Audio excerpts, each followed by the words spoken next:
দেখছেন কলকাতা টিভি। আর যে বিষয়ে আপনাদের জানাবো, রেশনের চাল নিয়ে এবার বড়সড় নির্দেশিকা দিল কেন্দ্রীয় সরকার। আমরা জানি যে রেশন চাল অর্থাৎ যারা আমরা কিনি, যারা কেনে রেশনের চাল, তারা হয়তো বুঝতে পারে যে রেশনের চালের মধ্যে বেশ কিছু ভাঙা চাল থাকে এবং সেই চাল থেকে কিন্তু ইথানল তৈরির কাজে লাগে। এবার মনে করা হচ্ছে যে এবার কেন্দ্রের যে নয়া পরিকল্পনা, এই ভাঙা চালের পরিমাণ কিন্তু কমিয়ে দেওয়া হবে যাতে ইথানল তৈরি কম হতে পারে, এমনটাই কিন্তু নির্দেশিকায় জানানো হয়েছে। আর কি বলা হচ্ছে, 2026 থেকে 27 খারিফ মরশুম থেকে কিন্তু আগামী নভেম্বর থেকে কিন্তু এই নতুন পরিকল্পনা কেন্দ্রের তরফে আনা হবে, এমনটাই কেন্দ্রীয় সরকার বলছে। অন্যদিকে সেদ্ধ চালের ক্ষেত্রে ভাঙা চালের যে অনুমান, সেটা কিন্তু 5 থেকে 7% পর্যন্ত হয়ে থাকে।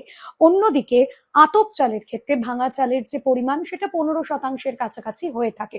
কিন্তু পরবর্তীতে এই পরিস্থিতি কোন দিকে যায় বা কেন্দ্রের তরফে যে নির্দেশিকা জারি করা হয়েছে, সেই নির্দেশিকা কতটা মান্যতা দিয়ে এই ভাঙা চালের পরিমাণ কমানো হয় যাতে ইথানল তৈরিতে এই চাল ব্যবহার না হয়, সেই বিষয়টাও কিন্তু নজরে রয়েছে।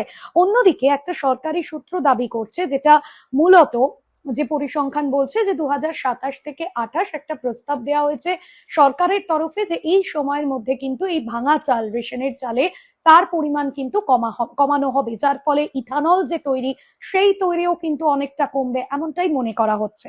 অন্যদিকে চাল থেকে যে ইথানল তৈরি, যা গত কয়েক বছরে উল্লেখযোগ্যভাবে বেড়েছে এবং সেই বারবারন্ত কমাতেই কিন্তু এই পরিকল্পনাগুলো নেওয়া হচ্ছে।